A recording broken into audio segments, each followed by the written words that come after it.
All right, so let's go ahead and tab back into object mode. Let's go ahead and delete this cube. Now let's go ahead and Shift A. Let's go ahead and add a mesh. Let's add another cube. Let's tab into object mode. We have our default cube. Let's go ahead and W. Let's subdivide that. And let's subdivide that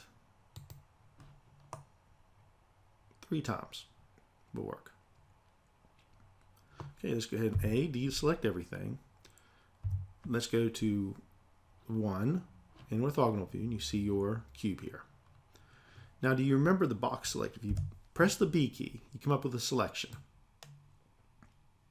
Let's go ahead and select this side of the cube, and let's hit X here. And that's our delete key in edit mode, but you notice you get some different choices. You have vertices, edges, faces, and some other ones. We're going to go ahead and delete these vertices, but I want you to notice what happens here. We only deleted this front row vertices because that's all we selected in edit mode. But if you want to select half the cube, let's go ahead and Control Z that to get rid of that. Let's go into front view again. Hit A to deselect everything. You'll notice this little it's a limit section to visible button here.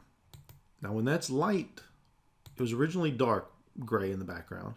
If we click that and turn that light gray, look what we can do now. If we do the box select again and select this, we've actually selected a whole side. You can see the vertices on the back. So what it's basically done is made your whatever you select on the front, it'll go all the way through.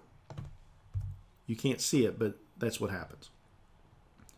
All right, so let's go ahead and X, delete that. Let's go ahead and delete those vertices. Now half our cube is gone. So what we want to do here is we want to start using some modifiers over here.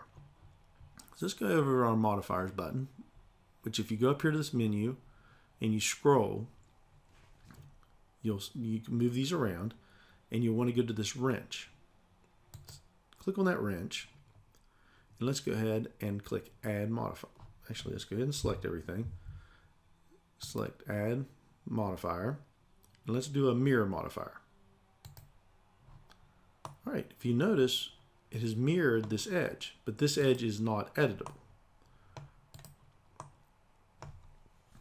So let's go ahead and look at some of these settings under the mirror modifier. A modifier is a non-destructive way of editing a mesh. Until you click apply, you can go ahead and get rid of this modifier and it just goes away. So let's click that and it just goes away. It doesn't do anything. Whatever was done using that modifier is not accepted. It's only in the memory, so it's a non-destructive form of editing. Let's go ahead and put that one back in again. We're actually our axis is set to the X because we want the negative X side of the graph to look like the positive X side of the graph. So we've selected the X, which is the default. Some of the options are merge, vertex, groups. These are selected automatically. Clipping is very important because what clipping does is doesn't let, if I'm trying to move this vertex to the negative X, if I have clipping enabled, it won't let me do that. So it makes a nice little, it joins the two edges. So let's go ahead and click that. All right, so now we have our mirror modifier set. So what we can do now is just like we did before. Let's go ahead and turn our visibility off so we're not selecting the back side of the cube. Let's go ahead and shift click these. Okay, let's go into front view again. Now let's extrude this time. So we extrude and look what happens. So accept that. Now we have a exact mirror of what we're doing on this side. And it's the same way. If we Control R, put 3 cuts on there. If I go into Edge Select, let's go into 7 top view, extrude.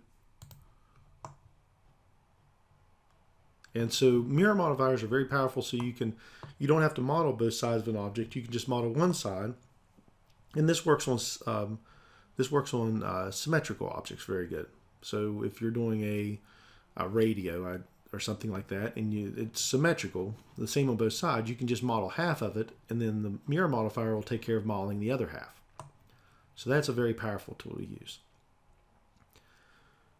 All right, so I would suggest you play around with this a little bit, and work on making some shapes. Grab some objects around the house and try to make the shapes and best you can, and play around with some of these modifiers and read a little bit more up on them. And we're going to have a short tutorial next on we're going to model an object and maybe work through some things we haven't gone over on here. All right, well, thank you very much.